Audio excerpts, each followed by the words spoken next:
Paano nangyari na hinawakan niya ang molten steel pero hindi siya napaso?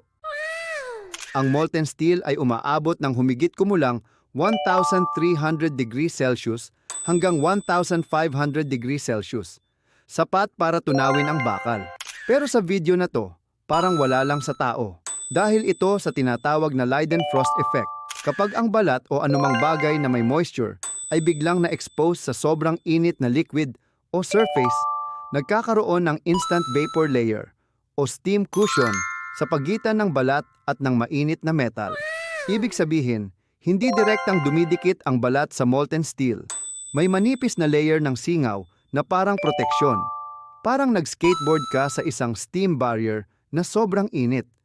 Pero hindi ibig sabihin nito ay safe na ang molten steel. Isang maling galaw lang, maaaring magresulta sa severe burns. Kaya importante pa rin ang pag-iingat sa tuwing hahawak ng maiinit na bagay. Gusto mo ba ng mga ganitong content? Dito lang yan sa channel ko kaya mag-follow ka na. Salamat mga ka-aha!